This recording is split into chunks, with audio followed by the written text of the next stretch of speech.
Здравей! Аз съм Елена и съм практически стратег за стартъпи и малки и средни бизнеси. Темата днес е как да не уволниш грешния човек. Пешо и Теката. Двама души в твоя екип.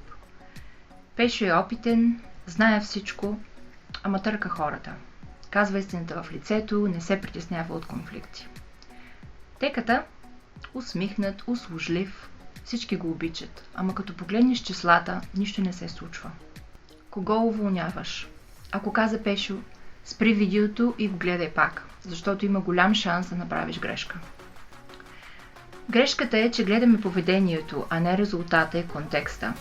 Пешо търка, да, ама питай го защо. Може да търка, защото му писва да повтаря едни и същи неща. Може да е единствения, който вижда дупките преди да е паднал покрива. А Теката? Той е симпатичен, ама къде са му проектите? Къде са спестените пари? Къде е нещото, което без него нямаше да се случи? Проблемът е, че уволнението на емоция, този ме дразни, води до задържане на грешния човек. И съдейки поведението без резултат и контекст, води до грешки. А това решение после тежи на всички. И накрая най-добрите напускат, защото гледат кого задържаш. Да вземем реална ситуация. Фирма с 15 човека. Пешо е старши специалист, 8 години в бранша. Знае всички доставчици, всички клиенти, всички капани. Ама при срещи той спори, не се съгласява. Не се съгласява не защото просто не иска хармония, а защото често е прав. Теката е маркетинг, усмихнат, помага на всички, винаги казва да.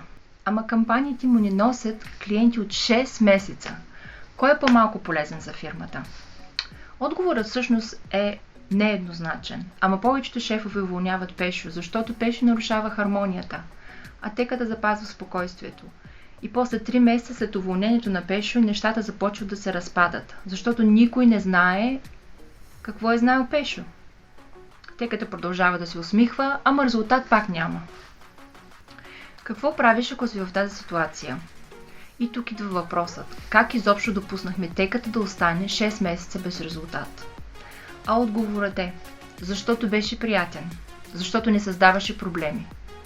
Но бизнесът не е детска градина. Бизнесът е резултати. Емпатията е важна, но не за сметка на истината. Пешо може да не ти е приятел, но Пешо носи пари. Или ти спестява загуби. Теката ти носи спокойствие. Ама спокойствието не плаща сметките в края на месеца. Това не значи, че Теката трябва да лети веднага. Това всъщност означава, че критериите за уволнение са размити и това ти води до грешни решения. Как да не сгрешиш? Преди да подпишеш уволнението, седни и си отговори на 3 въпроса. Първо, кой от двамата носи реална стойност? В пари, време или знания през последните 3 месеца? Второ, ако този човек напусне днес, какво конкретно ще пропадне до 2 седмици? Трето, проблемът в поведението. Можем ли да го решим с разговор и ясни правила или е черта на характера? Защото ако е черта на характера, няма да се промени. Ако е реакция на средата, е възможна промяна и тогава работи с средата, не уволняваш човека. Това е прагматизъм. Аз съм го прилагала. Работи. Спестява уволнения, за които съжаляваш след 6 месеца. Пешо и Теката не са истински хора, ама всеки ден срещам техни копия. Ако сега се чути за някого в екипа си, не бързай. Не уволнявай на емоция.